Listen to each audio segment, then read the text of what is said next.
Kwa zuwa isangano jenera Mwari. Amen. Kwa zuwa isangano jenera Mwari. Amen. Ndoda kutenda Mwari mangwanani ngemukana watapi wana Mwari panguva dzinodze divine service. Ndoda kutenda nekutichengetedza kubva musi wesani kusvika musi weSabata kupera kwemusangano. Had it not been the Lord who was on our side, the anger of the enemy would have swallowed us alive. Amen. Inyasha dzaMwari kuti tasanganiswa pano tiri tinopona. Toda kutenda Mwari sangano rose nesacrifice yavakaita kuuya kumusangano uno. I am sure mune zvimwe zvinhu zvamaida kuita, asi makati zviri nani kuti zvimbopfuura timbonosangana naMwari kusava. Mwari wekudenga akukomborerei, akuitirei zvakanaka. Ndoda kutenda vazhinji vakabatikana kuti musangano uyu ufambe zvakanaka.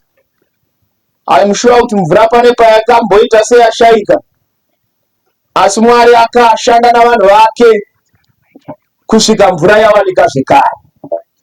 Mwari wekudenga akukomborerei vanhu vanga vari kuwater department, vanga vari kumagetsi, idi Mwari wekudenga akuitirei zvakanaka.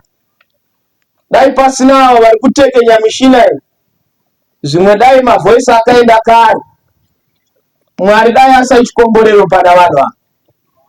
Pane rimwe department randinofarira zvikuru, randinotenda kairi dai katatu nguva yaitendera, department respoon and turning.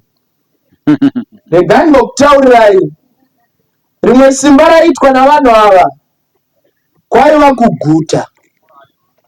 Ndoda kutenda vanamai vakabatikana kuti tidyewo. Specifically ndiri kuzvitenda nekuti ini ndaitokumbirawo a special diet yangu ndichitopiwawo.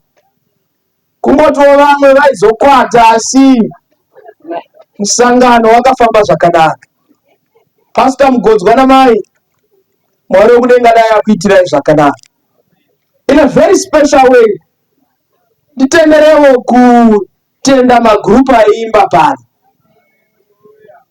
Panga pachiimbwa second song apa, ndaita mubvunzo.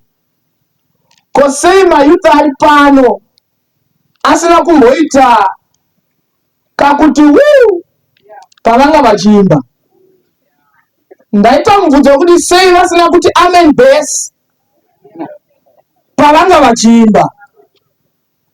Ndaita mubvunzo sei vasina kuitira amen solo yarohwa netena pavanga vachiimba.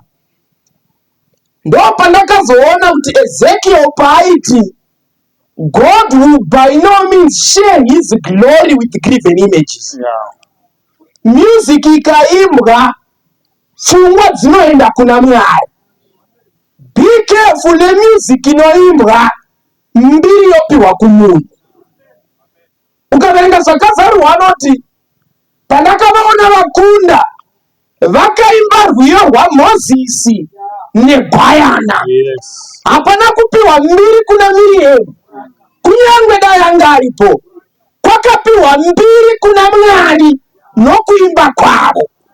Tera magrupu ari pano, be careful when you sing and glory is given to your voice. Be careful when you sing and people start to dance. Kana takuimba mbiri ngaipiwe kuna Mwari.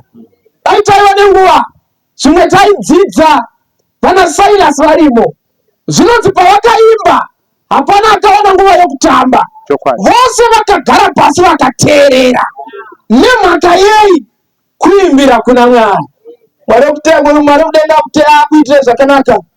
Grupu pamanga muchiimba, I believe someone needs to learn from this kind of music. Mukati memangwanani ano tinoda kutora nguva pfupi pfupi kudzidza kubva mukati meshoko raMwari.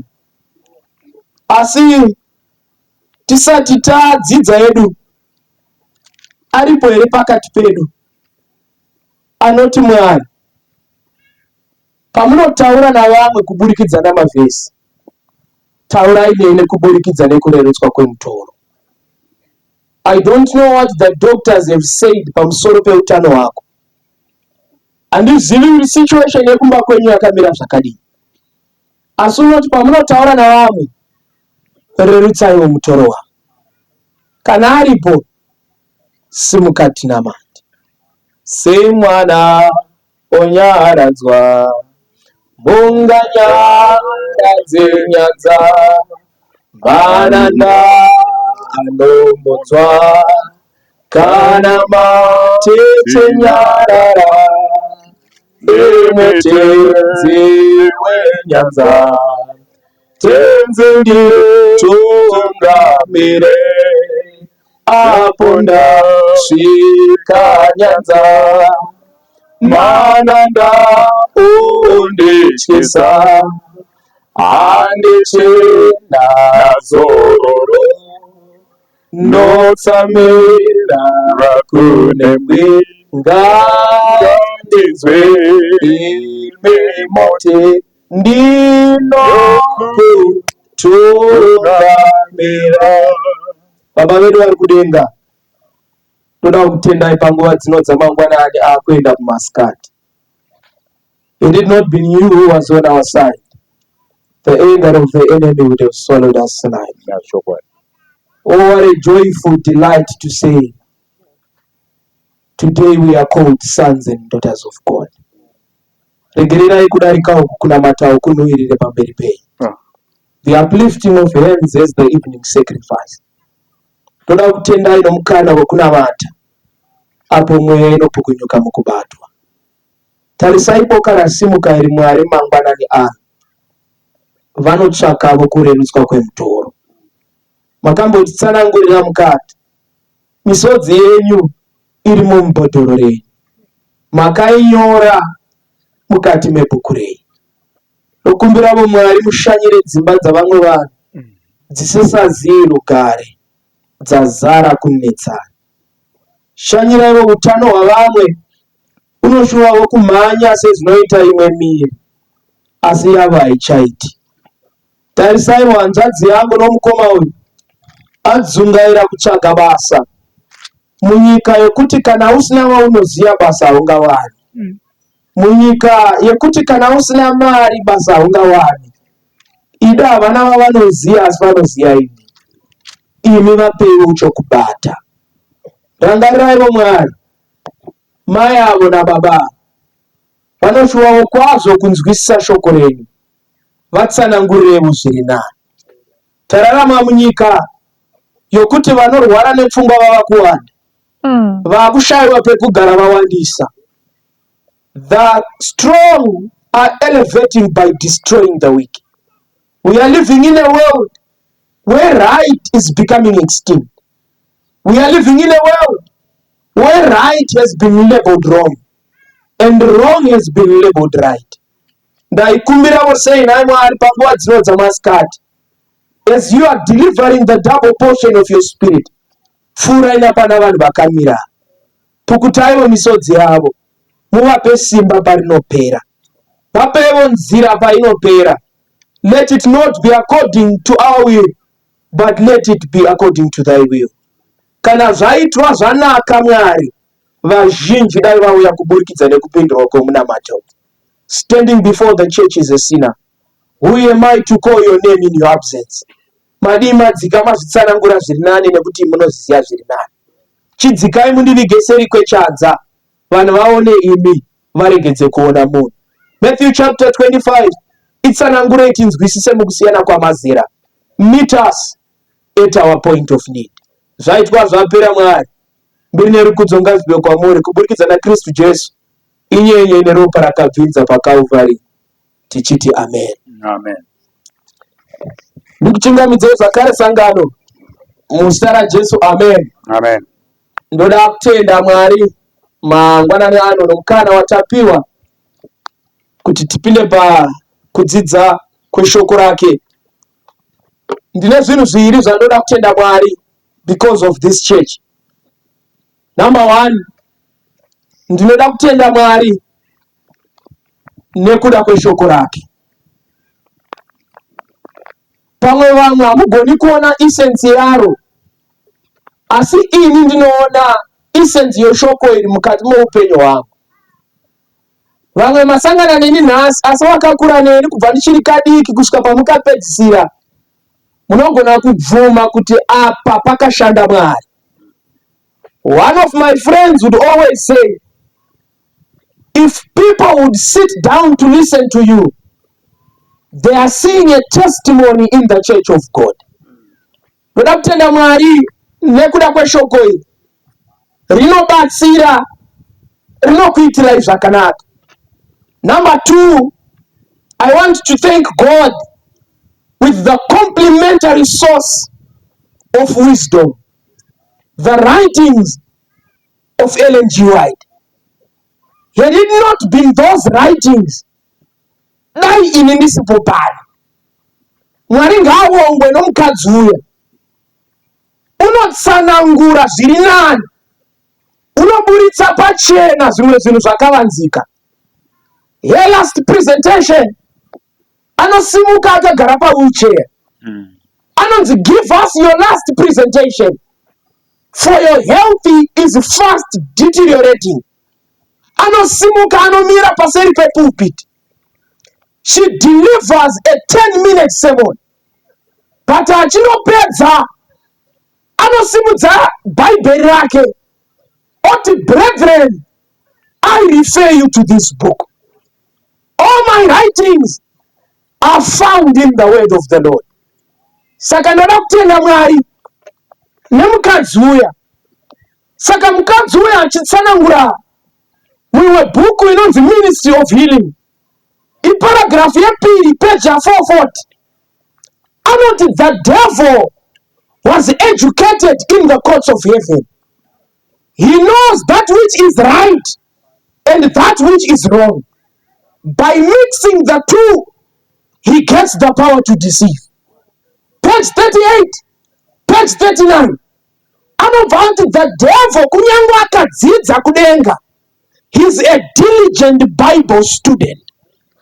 Pedza uri pa 530 paragraph yepiri Great Controversy, anobva ati kunyange Satani akadzidza kudenga, ouya panyika ova a diligent Bible student.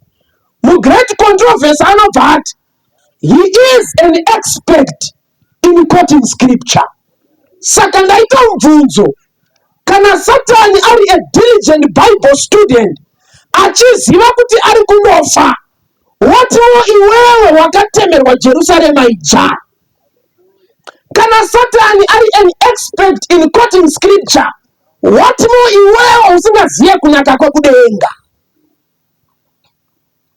Saka pandakaverenga zvima quotation 3 ndo pandakadzidza pfungwa yokuti the tremendous issues of our salvation, they demand more than an imaginary kind of a religion of forms and a religion of words. What truth is kept in the outer court? The Bible has been robbed of its power. The words of the Bible and the Bible alone, they need to be heard from our pulpit. Many hearers, they long to say, why did not our hearts beat when he spoke to us? Why did not our hearts burn when he opened the scriptures to us? Prophet and Kings 6:26, paragraph number 2. Deuteronomy chapter 6, verse 6. Shingaira hama yangu kuisa mashoko aya mukati mehana yako, adzidzise vana vako, ataure ugere, kunyange uchifamba munzira kana uchivata pasi, chive chiratidzo pamaoko ako nerunda nyara pakati pemeso ako. The words of the Bible and the Bible alone. Mukati memangwana ano nditenderei kukupinzai mukati meshoko raMwari. Toda kudzidza imwe nyaya yatoda kutora kubva mukati meshoko raMwari. Toda kutora kubva kuna Mateo chapter 25. Musoro wenyaya wandaona zvakakodzera kuti tive nawo mukati memangwanani ano. Ndangoupa mharidzo yenyu yamudhara, vachibvunza mumwe mubvunzo usiku vachiti, why are we still here? Kosei tichiri pano. Saka don't worry kuba kwandaita ndi mudhara wangu kubva takadai. If I had time I would tell them the history. Kuti mai vakarohwa namudhara. She's one of the women I admire. Mufunge henyu pavari apa vakatombozama nichakura kuti ndiimbe ndisina part, but vakangozamawo. Tikatoimba mumwe grupu yainzi Good Hope, tikatoimba ukafiti my lips kachatanga, vakatonipinzawo. Asi nhasi mukavabvunza pati yanoimba vakazongoiti inonzi Mosquito. Handizivi kuti pati rudzii, kusvikawo ndazoona kuti izvi hazvisi zvavo, ndokubva ndaritai. Saka nhasi ndambodawo mharidzo yavo inoti why are we still here, part 2. Why are we still here, part 2. Rega tienda una Matthew chapter 25. Toda kuverenga kubva pavhesi ya 1 kundosvika pavhesi ya 6. Ndo pane chinyaya chatinoda kudzidza. Ngativerenge munhu wamwari. Verse 1. Vhesi ya 1. Zvino ushe hwekudenga hungafananidzwa navasikana vane gumi. Right. Vakatora mwenje yavo vakabuda kundochingamidza chikomba. Zvino vashanu vavo vakanga ari mapenzi. Asi vashanu, verengai, vashanu vakanga vakachenjera. Vhesi ya 3. Nokuti mapenzi akatora mwenje yavo akasatora mafuta. Asi vakachenjera vakatora mafuta, right, nemidziyo yavo, right, nemwenje yavo. Right. Zvino chikomba chakati chichinonoka. Vakakotsira vose vakavata. Vhesi ya 6. Pakati pousiku vakazwa mheremhere, chikomba chobuya. Right. Budai muchichingamidze. Wari kudenga akomborere kuverenga kwezwi rake. Ndo nyaya yatoda kudzidza nhasi. Ini ndofunga kuti nyaya iyi kai yakajairika kuna vanhu vazhinji, asi kwandiri ndinoona kunge kujairika kwayo kujairirwa kwayo, asi iyi nyaya haisi yokutamba nayo. Saka Matthew chapter 25 inotera Matthew chapter 24. Matthew chapter 24 inotera Matthew chapter 23 kupera kwayo. Matthew chapter 23 mukaiverenga zvakanaka, Jesu ndo paanobuda muJerusarema ava kuenda otanga kutuka guta, oti Mwari akakutumira vaprofita iwewe, asi iwo akavauraya iwewe. Mwari akakupa nguva yekutendeuka, asi wakasiya nguva ichipfuura iwewe. Nekuda kwaizvozvo imi hamuchafe makandiona futi, muchazondiona mwakuti ngaarumbidzwe ndadzoka.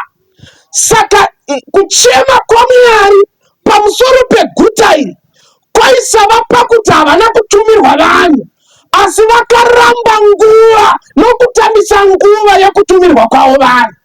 Saka Jesu akubuda anofamba navadzidzi vake.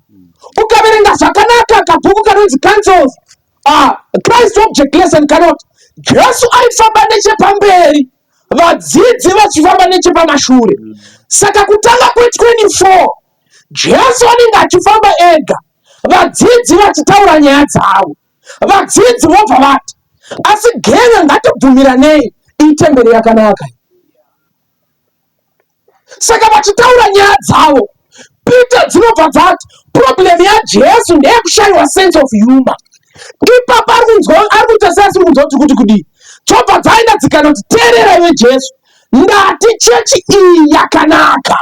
Ndo panonyorwa 24 vhesi ya 3, obva ati mira ndikuudze mupana, hakuna ibwe richasiyiwa riri pamusoro peimwe ibwe. Saka Jesu aita sekunge arasa sense of humor, but Jesu ari kutaura chiri seri kwekuona kwaPeter. Jesu ari kuti kunaka kwetemberi handirambe, asi handikoshese kuvakwa, ndinokoshesa chinopinda mukati mayo. Amen. Saka Jesu ari kuti ini chechi kunaka yakanaka, ukaitarisa ina matiles, ukaitarisa ina magrasi, asi chinondinetsa vanopinda mukati mayo, vanopinda muchechi yakanaka vabuda vakaipa. Saka Jesu ari kuti kuchechi yanhasi ngatimbobvise chechi yepajerusarema, ngatimboverenga vakorinde. Anoti ko hamungazivi here vakomana kuti muri temberi yaMweya Mutsvene? Saka kana chechi chikuona uri munhu wechechi, asi kana denga rakatarisa, you are a temple waiting to be destroyed. Kuna vamwe vanhu pano kana makatariswa nechechi tikagara munominating committee, you are in good and regular standing, asi denga rikatarisa mukati rinoti intemberi yakamira kuparadzwa. Denga rakatarisa maeritari pano, ini muri vanhu vakazadzwa noMweya Mutsvene, asi denga kana rakatarisa rinoti the temple is destitute of the Holy Spirit. Saka Jesu apedza kutaura navo, anozonogara pagomo. Agara pagomo, vadzidzi vobva vauya voti chitiudzawo. Number one, we want to know the time. Rechirungu rinoti when are these things going to be. Richipedza kudaro vari kuti tipe nguva, we want to know. Vachipedza vobva vati in case takanganwa nguva, give us the sign which reminds us of the time. Saka Matthew chapter 24, Jesu anozopindura first part yakundopera paanoti imi hamufaniri kuziya, asi mudhara ndiye angaziye. Asi the second part ndopaanoti tinokurangaridzai nguva, vaprofita vazhinji venhema vachauya. Saka Matthew chapter 24, zvinhu zvinofana kuitika munyika zvinoudza chechi kuti Jesu ava pedo. Hatiyati muripo here? Ndosaka Bhaibheri chiti zvimwe zvacho zvichatoitwa pamuri. Nemhaka yei nyika inofana kuratidza kudzoka kwaJesu. But Matthew chapter 25, Jesu anokanda coin ronolenda on the other side. Saka kupera kwe24 anobva ati zvino ushe hwekudenga hungafananidzwa. Uri pari chechi yama? Saka pandaidzidza chinyaya ichi ndakazvipa mibvunzo mitatu yakandibatsira kunzwisisa. Eudza ngativerenge, teererai. Zvino ushe hwekudenga 25. Pane mibvunzo mitatu yandakazvibvunza, verengai. Zvino ushe hwekudenga hukafananidzwa navasikana vane gumi. Vakatora mwenje yavo vakabuda kundochingamidza chikomba. Mirai, pane vane chirungu here vakomana? Verengesai chirungu. Teererai. Pane zvanoti rechishona rinoti vasikana vane gumi, ndizvoka. But rechirungu rinoita add more flesh. Verse 20, verse 1, verenga yote. Then the kingdom of heaven is likened unto 10 virgins, which took their lamps and went forth to meet the bridegroom. Saka mibvunzo mitatu yandakazvibvunza ndeyekuti kusei ushe hwekudenga huri kufananidzwa navasikana. Muri pari chechi? Bhaibheri raigona kuti ushe hwekudenga hunofananidzwa nevarume vakaenda kundoroora, asi mumwe akanga aine mari, mukwanga akanga asina. Muri pari chechi?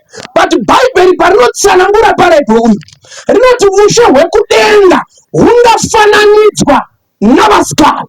Raigona kuperera ipapo, but rechirungu rinoti ava vasikana ava havasi vasikana nje. These are virgins. Achechi amari muri pere? Saka vasikana ava vari kuiswa muparabho iyi havafaniri kungova vasikana nje, vasikana vakazvibata vakazvichengetedza. Mubvunzo wetatu wandakazvibvunza, why is God liking this parable unto 10 virgins? Why 10? Aigona kungoti ushe hwekudenga hwafananidzwa navasikana 4. 2 vakabuda. Konei Bhaibheri riri kuti ushe hwekudenga hwakafananidzwa nevasikana 10. Why 10 specifically? Chechi kwedu muri kwedu tikatotsanangura apa takutoona mati. Kune mhaka yei paiswa vakadzi dziri mhandara? Number 2, vakadzi ava vasi vakadzi nje, imhandara. Number 3, why the number 10? Inonoza Jesu kana achitaura zvinhu izvi, he was very careful in his phrasing. Haasi kungotaura, ari kutaura zvinhu zvinoita kuti iwe neni nhasi tibatsirikane. Acheche Mwari iripo. Daitai vanenguva vakomana.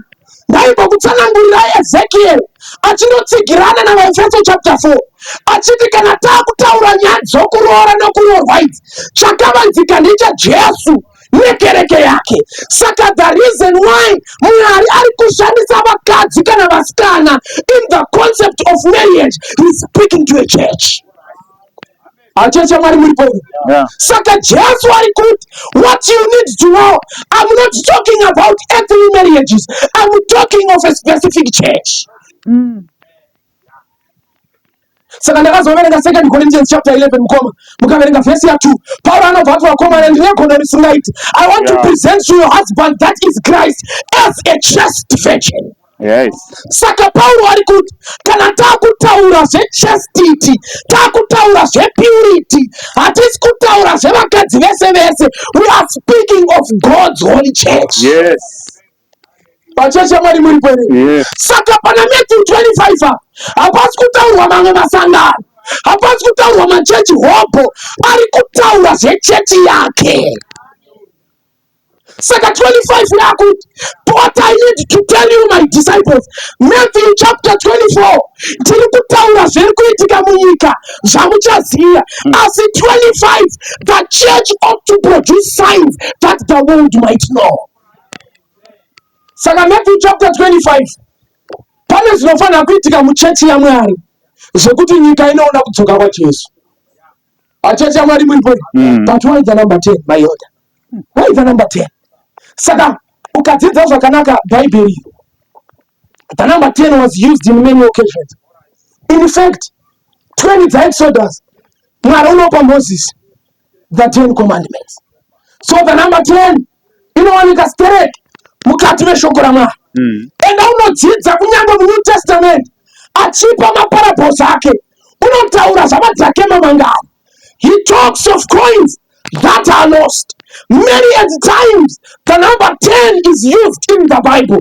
But ichienda pana 3 dzabhuku yazvakazarurwa inobva yati kuvamuoni here kuti Satani unoda kukuisai mumutiongo, unoda kukuidzai kwamazuva ane 10. Saka the number 10 represents a test.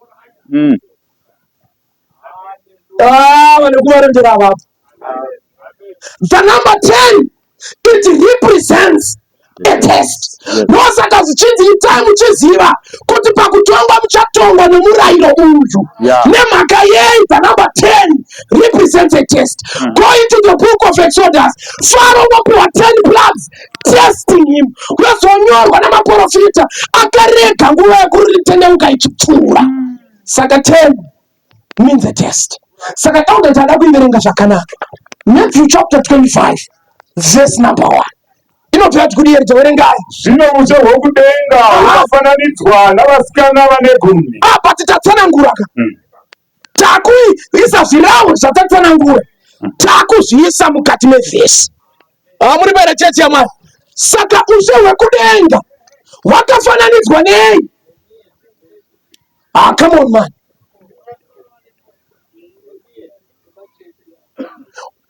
Jesu paari kutaura 1 ari kutaura a loaded statement. Muri chechi yaMwari.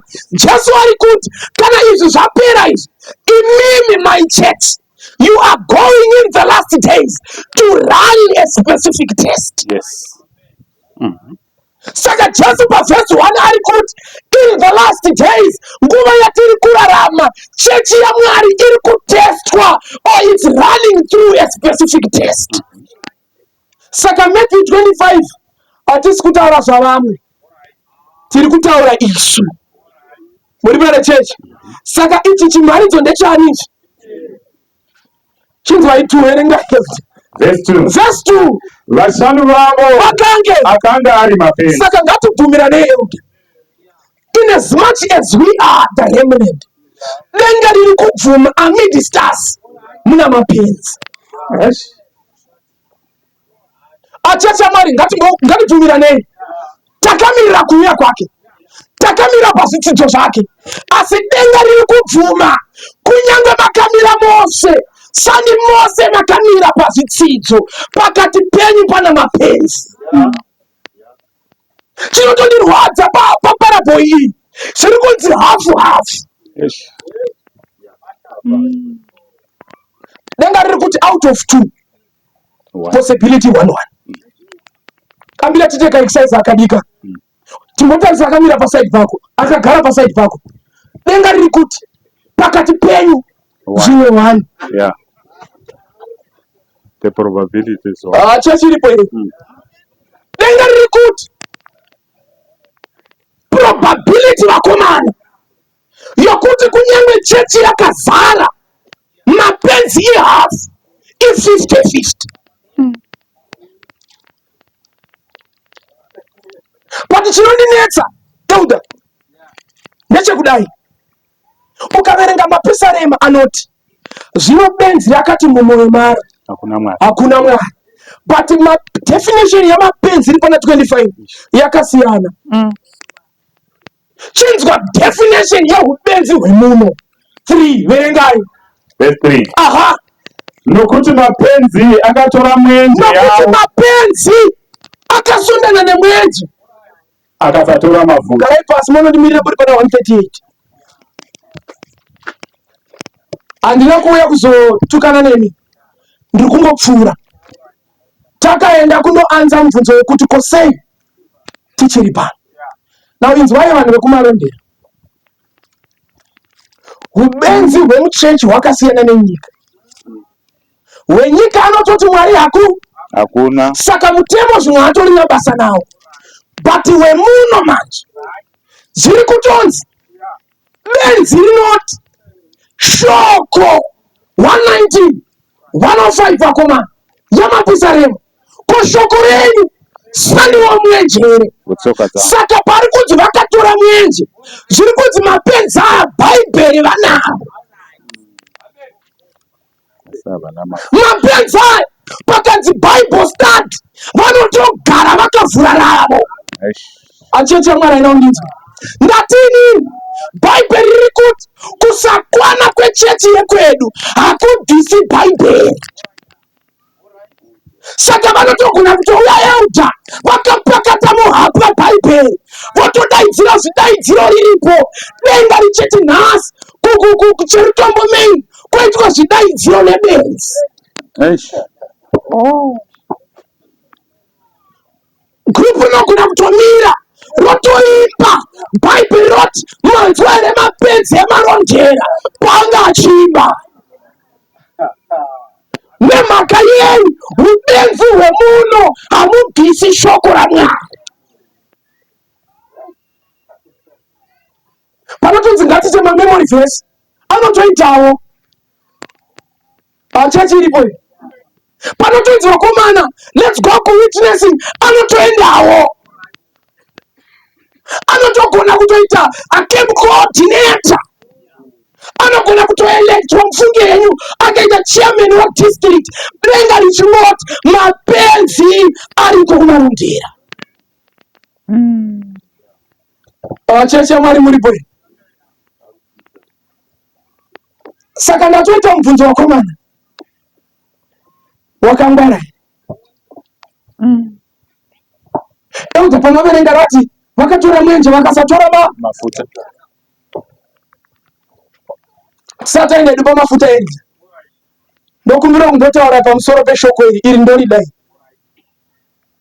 Unoziva kuti sei Mwari ataura pamusoro peshoko pane chiri siri kwaro. Amira ndimbokuudzai mani.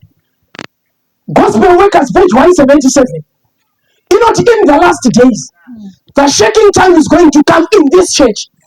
Surface leaders who are anchored nowhere, who become like shifting sand, sliding in any position to suit the tenor or feelings of their disappointment.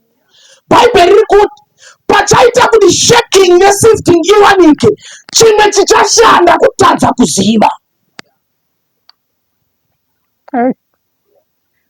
Ukuchosikonya kutsvaka matrauzi ndiratidzo dzongoti dedere haadza kudyiwe nyama kaive chimbotiudzawozve. But unoziva kuti Mwari anonishamisa kumana 138 verenga Yehuda. Chimboteererai Mwari achipopota pamusoro peshoko rake 138 yamapisarema. Terera vhesi ya 2 anerga. Vhesi ya 2. Vhesi ya 2. Ndichanamata. Ndakatarira kutemberi yenyu tsvene. Nokuonga zita renyu. Nokuonga zita rani. Nokuda kwounyoro hwenyu. Chitererai apa. Nokutendeka kwenyu. Right. Nokuti makakurisira shoko renyu kupfuura mazita enyu ose. David ari kuti Mwari akaita exalt his word more than his name. Saka unogona kutoti iwe Jesu mwana wetambi Mwari akatoramba akatonyarara, asi ukataura nokuwedzera shoko rake mupesana. Chokwadi. Saka Mwari akaita exalt his word more than his name. Ungatotambe nezita rake pane kutamba neshoko rake. Arikova ni Saulo akadziparadza zvose akatamba nezwi raMwari unokurara. Chokwadi. But timu iyi manje aina kana problema. Inofamba neshoko rani raMwari. Pavanochisiyana ndepapa chiwerenga imanje yoda tibva taenda paturwe 4 ayo womavhara dzokerai kuna Matthew chapter 25. Matthew chapter 25 tada kuenda pa 4 manje. Verse ya 4 inobva yati verse ya 4 asi vakachenjera vakatora mafuta mumidziyo yavo. Vakatora mafuta nemidziyo yavo nemwenje yavo. Right, inzwai pane chamanzwa rero. Yes. Inzwai verse 3. Ati chechi tererai verse 3. Nokuti mapenzi akatora mwenje yavo akasatora mafuta. So asi vakachenjera vakatora mafuta mumidziyo yavo nemwenje yavo. Checha ina zvayambonzwa. Uri kuona here phrasing yeverse 3? Yes. Mapenzi. Yeverse 3 iri kuti chakatanga kutorwa namapenzi mwenje. Yes. But that is enough. But vakachenjera yauda. Yeah. Avatangi nemwenje. Yes. Vanotanga namafuta tevere mwenje. Yes. Saka Matthew chapter 24 Mwari anoziziva kuna vanhu vachashandisa shoko rake to their best advantage. But kana vachenjera vanotsvaka mafuta tevere mwenje. Nditenderei kukupinzai musanctuary mari. Wapinda nemuholy place. Yes. Kuleft wakuona kune 7 candle lampstand. Hazvaigona kuti mumwenje ubake pasina mafuta. Yeah. Achecha ipo. Shoko riri kuti kana wakachenjera hautangi kusundana nemwenje, unotanga kutsvaka chinopa mwenje. Tererai chechi yaMwari, tererai. You can never use the Bible without the Spirit of the Lord. Yeah. Never. Chaita kuti nhasi chechi yedu ive zvairi. Ichechi yakazara vanhu vana mabhaibheri, Mwari mufoni, asi vasina mweya unopa kunzwisisa. Chaita kuti nhasi tibve panzvimbo yatakamira. We are so confident in the Bible yet destitute of the Holy Spirit. Hatina. Ndosaka muchiona tinongoita Vespers nokuti zviri pachurch program yechurch tichikanganwa chatinowana pairi. Ndosaka nhasi munhu anogona kutobva pano aparidzira vhangeri achidzika pahamende akapinda mutende kunoita upombwe. They are destitute of the Holy Spirit. Ndosaka uchiona une ushingi hwekuimba pamusoro pezita raMwari usina kupfeka pamusoro pazvo, wobva waimba vanhu wobva vatamba, wobva wapiwa 2 wofunga kuti wakapenga. Chimwe chinokukuradza musi wakangonzi wakugona kuimba, wakupfeka katirauzi kakati ndii, chinonetsa akasvike kutsoka, kanosvika nechepakati pomupimbiri, wopfeka masokisi epingi ane majanga eorenji, wobva wapfeka kabhutsu kako twi, wobva wati macross band, musoro mobva manzi murwa. Rega ndikuudze shamwari, zvimwe zvacho zvinotiudza paumire. Vanotsvaka mweya mutsvene waMwari ndivo vana vaMwari. Saka mukabva ipapo Elder inobva yati vakapiwa mukana wekuti vaende vandomirira. Verse 5 inobva yati zvino chikomba chakati chichinonoka vakakotsera vose ndokwavata. Saka chakabatisa vanhu ava kunonoka kwechikomba. Asi Elder 5 mainzwa zvino chikomba chakati chichinonoka vakaita sei? Vakakotsera vose vakavata. Unoza Jesu ngaasadaro. Phrasing yake is serious. Verse 5 Elder zvino chikomba chakati chichinonoka vakakotsera vose vakavata. Muri kuzviona here kuti kukotsera hakusi kuvata? Yes.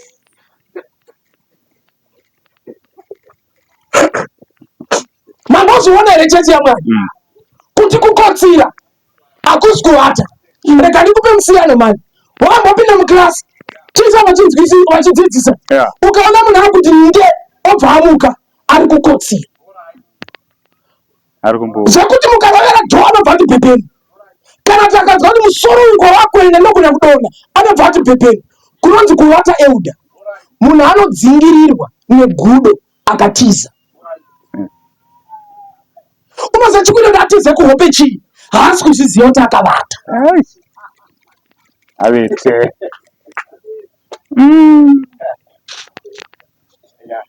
Saka Bhaibheri riri kuti machinda aya haana kungondorara, akaita a step descent achienda kundorara.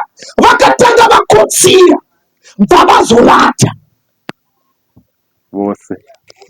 Ende chinonetsa hautangi nekuvata, unotanga nekukotsira. Ndosaka izvozvi sabati unononoka uri kukotsira, masikati hauchadzokeka uri kukotsira, usazopedzisira usasauyi wavata.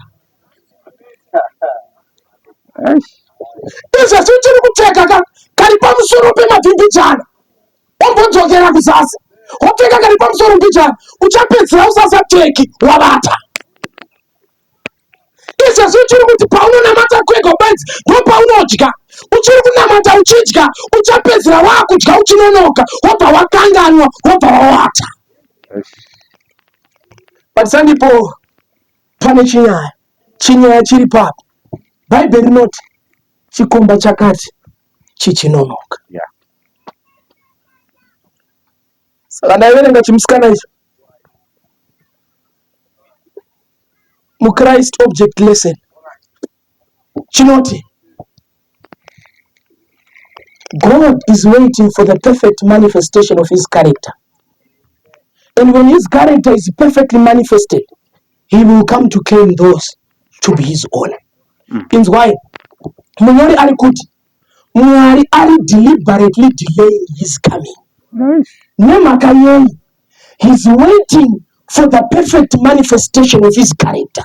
Dzoka muna 25 chakanonotsa chikomba aiti teererai mapenzi udai munotsvaga mafuta kuti pandinouya munge makakwana. 3:9 Peter vakomana haana kunonoka uyu sezvinoreva vamwe vachiti kunonoka asi une mwoyo murefu.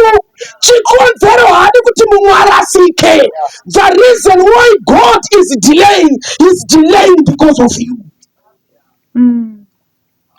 Wakamba pareni ukatiza ukaenda, sandi kuti haugoni kutiza. Dzimwe nguva Mwari akabata makumbo vari kudzingirira kuti kana wasvika ugone kutendeuka. Wakapiwa morning after shamwari yangu, Mwari akaita kuti rishande, not because wakangwara. He is waiting that you might repent. COVID yakauya vakomana wakadzivirirwa so kwete nekuti wakangwara.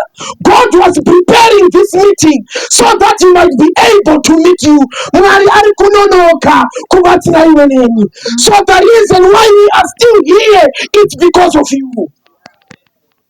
Matinonotsa vakomana, matinonotsa.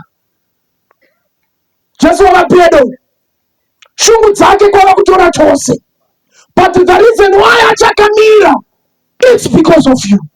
Terera mfano anozviziva akauya uchiri kushamira burongo denga ungarioni akambomira kuti zvino ungadzirasa. Tarirai mama, umbochani wamakabata denga mungapindi, ari kumbomirira kuti kana masiya zvimwe mungapinda. He's delaying because of you. Wakamirira iwe. Terera somewhere. Wakamirira iwe. He's waiting for you. Madzikava dzukuru vanga ari mbuya asina basa. The reason why Mwari ari kuita kuti musadonhe muchibhururuka kuti kana masvika mutendeuke is waiting because of you. Pane dzimwe tsaona dzakadzingwa naMwari so dzikandodowira vamwe zvimwe pamwe vatsvene, asi Mwari wakanjengesa iwe kuti zvimwe ungatendeuke. He's waiting because of you. Akamirira iwe Mwari. God is waiting for you. God is waiting for me. His long coming, his long delay is because of you, my sister. What denga ishamwa nokuda kweshock. Mama kushaiwa denga because of things that don't benefit. Mwari wakamirira iwe, Mwari wakamirira ini. Ndosaka Peter achiti kuuya kwake hakuna kunonoka vakomana. He's waiting for somebody. And I believe that somebody is here. He's waiting for. Wakamirira iwe. Wakomana rega ndikuudze. Kuuya kuna Jesu hakunyadzisi. Ndaiudza vanhu chinonyadzisa ndechichi. Kumuka mumba musiri mako. Wakarara pamubhedha usi wako. Nemachira asi ako. Nemukadzi asiri wako. Zvinonyadzisa. Asi kuuya kuna Jesu, kuuya kuupenyu usingaperi. Ndosaka chinova Solomoni anoti vakomana, kana paine chimwe chinhu chinokosha pameso aJehovha ndirwo rufu rwavatsvene vake. Nemhaka yenyu is delaying because of you. Saka kare vanhu vachanambata Dhube anga aripo. Zvazvaita ndezvokuti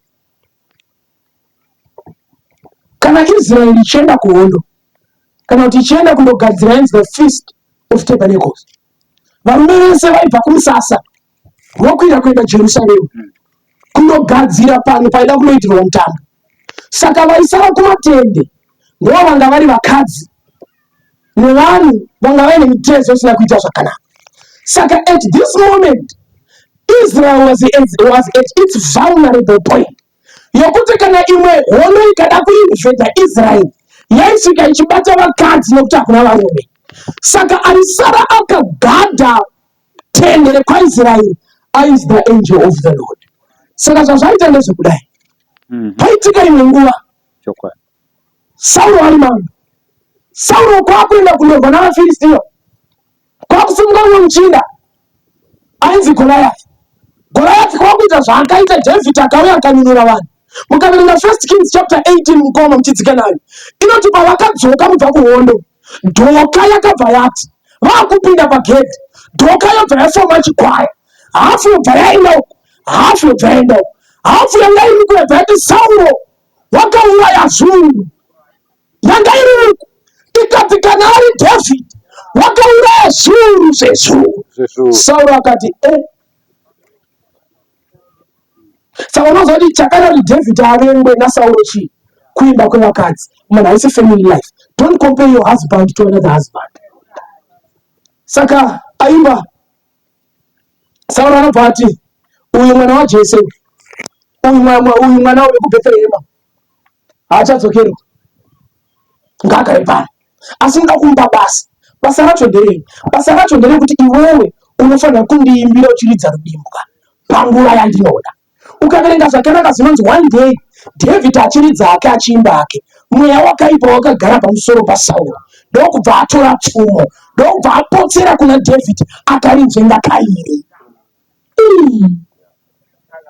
Rakakandwa ka1 asi rakajengwa ka2. Mundishamisisa naJackie Chan. Fiction inotanga nhasi kana mubhaibheri rimo. Dzanzve ndobva dzadzika, ndobva dzatiza. Dzatiza ukadzidza zvakanaka. Zvinonzi Sauro akafunga imwe zano akati ndoita sei? Akati David chiuya uite mambo wehondo yekwavo. David akabuda akandorwa navanhu achikunda. Zvikanzi toita sei tibate kupana. zvikanzi naSauro, alright, iwo Meri pauya pano anga ari mwana waSauro, ndoda kukurodza kuna David. I want you to be a snare on David. Ukaverenga zvakanaka zvinonzi musi wekupirwa Meriba kuna David, Meriba akapirwa mumwe munhu.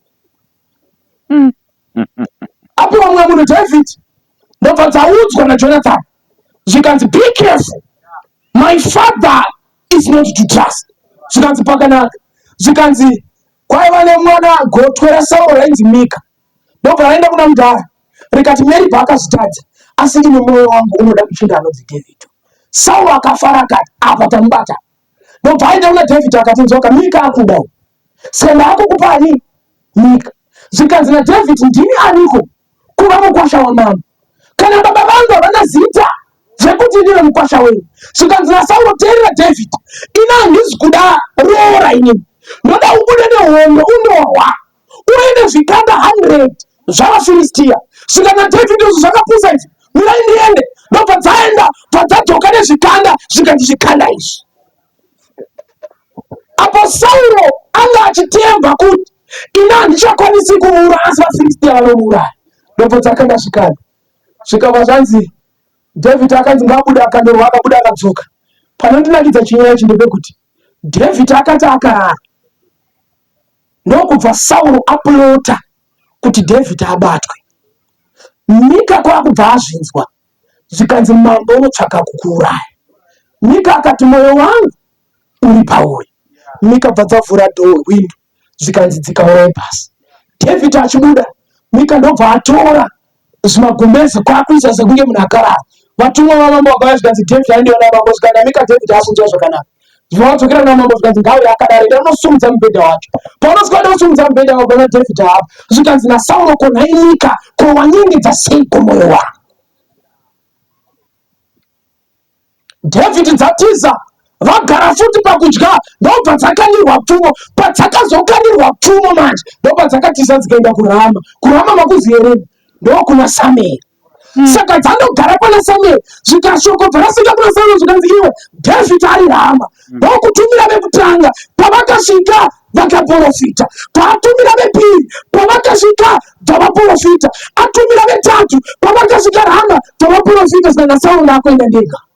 Sauro achisvika Rama, Bhaibheri randoverenga rinoti akaprofita. Aprofita David, ndobva apa, ndobva adzokera kuna Jonathan. Zvikanzi naye Jonathan, what have I done?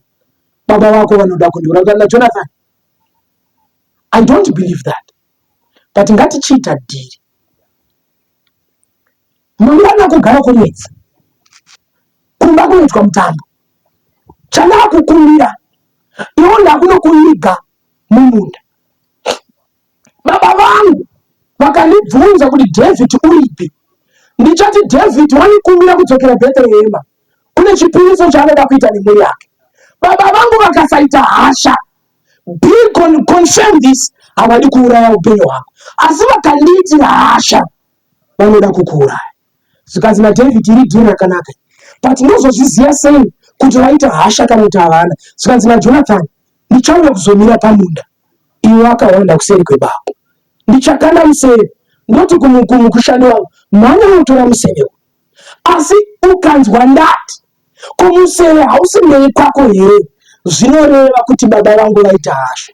Sumuka wako utize, usadzoke nekusingaperi. Asi ukanzwa ndangoti mwana unotora museve, buda uye. First day Sauro abhatarisa cheya David, ndobva aramba akanyarara. Patriarchs and Prophets inoti, for Saul thought that David was defiled and he sought to cleanse himself. Saka akati first day pamwe pane zvaaita. Second day ndobva aona cheya David apari, ndobva ati kuna Jonathan, ko David uripi? Zvikanzi naJonathan, wandikumbira kuendawo. Zvikanzi ari pakati pekutaura, mudhara akatora pfumo akapotsa auraya Jonathan. Pandoda pachinyaya ichi, zinonzi Jonathan anga asati adya, ndobva aramwa chikafu, ndobva aenda. Rekamboti mazuva afana kuramwa chikafu akunotanga nini? Kwakatanga naJonathan. Asi Jonathan akaramwira zvinhu zvasi neupenyu mukati, iwe unoramwira kuti warambidzwa kupfeka dhirezi. Apedza kudaro Jonathan unosimuka, unono kanda Museve akanda Museve unoti kumushandi wake komuseve hausi kumberi zvinonzi muranda paainononga Museve Jonathan wakachema David akachema vaati kumuranda chidzokera hako ndinoteera paakaenda vakasangana Bible note they embraced each other and they kissed. This was the last time Jonathan and David to meet each other. Asi David achibva ipapo akaenda kuGathi. kuGathi makuziva here ndokuya kunobva Goriati.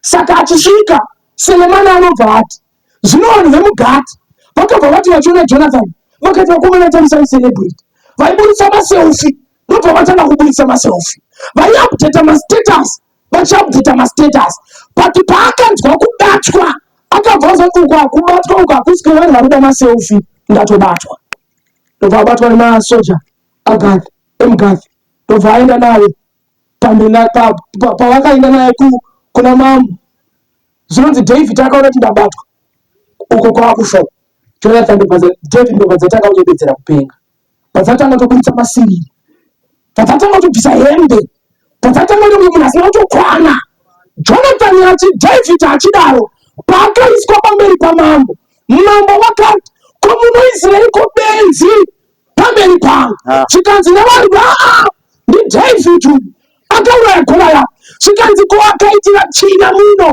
tisai benzi pamberi pangu David achibva akaenda paAdhulamu mapazieri paAdhulamu akapinda mubako shoko bva rasvika kuvakomana zvikanzi David abatwa kuGathi zvikanzi akavajoina chigonyaradzo kana Davhisi nokuti uri watofawo vari pakati pakudhiskasa federal police shoko rikasvika zvikanzi David ari muAdhulamu pavakasvika muAdhulamu ndopavakasvika vakati David sunga yota ndopavakasvika zvikanzi konai David wararama sei ndopaakanyora Psalms chapter 34 verse ya 7 inoti kudii verengai 34 verse ya 7 inobva yati mutumwa waJehovha unokomberedza vanomutya nokuvarwira yobva yati 8 wakakomborerwa munhu uchavinga naye. Saka David ndopaanonyora vhesi oti chakandirwira mutumwa waJehovha wakakomberedza vanomutya. Asi vheseni yaSelemani inoti chakandiponesa vakomana, pretend to be insane and see that the Lord is good. Saka David ari kuti chakandiponesa, I pretended to be insane and I saw that the Lord is good. 118 shoko romuchinji kwavakomana mupenzi kuna vanoparadzwa, asi kuchavanhu kuna vachaponeswa ndorichava simba raMwari. Teererai hama dzinodikanwa, muzuva ranhasi ubenzi kusarudza Jesu, asi mutumwa waJehovha unokomberedza vakadaro, unokomberedza vakadaro. Regai ndikuudzei, unogona kutangira ubenzi uchipfeka zambuya, mutumwa waJehovha unokomberedza vakadaro. Unogona kuita ubenzi kumira pana Mwari, mutumwa waJehovha unokomberedza vakadaro. Pretend to be insane and see that the Lord is good. Regai ndikuudzei masikati anochinamata, varipo here pakati pedu vanoti kusarudza Jesu ubenzi, but I would rather choose the Lord, and the angel of the Lord will be with me. Amen. The reason why we are still here, the Lord is waiting for you. Ulipo here masikati ya unoti Mwari, you have given me this opportunity kukusarudza Isa Jesu amponesa.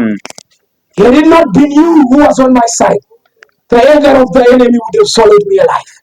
Reka ndikuudze shamwari, zvinomakisa kufamba pamberi pavanhu, asi hazvimakisi kana Jesu wakumirira pamberi paBaba.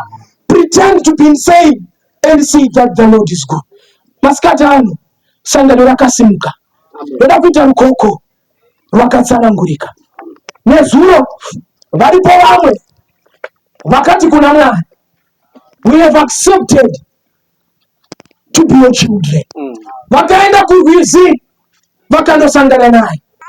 Baba vedu vane nyasha vagere kumusha kumusoro kudenga, musiki wenyika ino muridzi woupenyu, tisu vana venyu mudhadhadhi rino paWaterview campsite,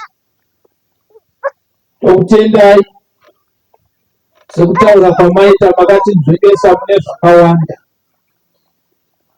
Takachema hama dzedu, nasuno toda kufara tigopemberera kuti matidzikinura. Zvino Mwari masikati ano makoka vana venyu kuti vape upenyu kwamuri kusvika neparubhabhatidzo, vagofamba vakangwara vachimirira imi mune zvese zveupenyu hwerino pasi, vari mharidzo yekuti muponesi unochengeta. Tinokutendai nekuti mutumwa waJehovha unorwa nekukomberedza avo vanomutyai. Kurwira kwamakaita Dhavhidhi ndo zvamakatiitirawo. As an appreciation, Mwari, toda kuenda nemi mumvura tibhabhatizwe musimbise sarudzo yedu. Makorokoto kwamuri nevana vakauya pamberi penyu, tavaonawo sesangano, tikanzwa mwoyo wedu kufara nekuwachingamidza. Tibetserei kuvariritira pawo kutenda kwavo. Iye zvino tonamatira vari pamupata wokusarudza. John chapter 3:15 inodaro vazhinji vari pamupata wokusarudza, asi zuva rava pedyo. Dzikinurai vakadaro Mwari, vabudisei muvalley of decision, vadecide for Christ. Nekuti seri kweupenyu uhu pane upenyu husingaverengwi. Sarudzo yekupa upenyu kwamuri, kudzima kuverengwa kwemakore, kuvamba makore asingaverengwi, kufanana nemi pane zvose. Tokutendai makorokoto kwamuri. Chengetai murandakomana wenyu ataura nekusatya vhangeri rinoponesa. Muvigei muchanza chenyu, mukufara kwenyu Mwari mumushandise nguva inotevera. Izwi rake pamusangano uno harichanzwikwizve. Takudzokera kumisha kana raunyura kana mangwana kwachena. Taingakumbira kuti kutaura kwenyu kusabva kwatiri.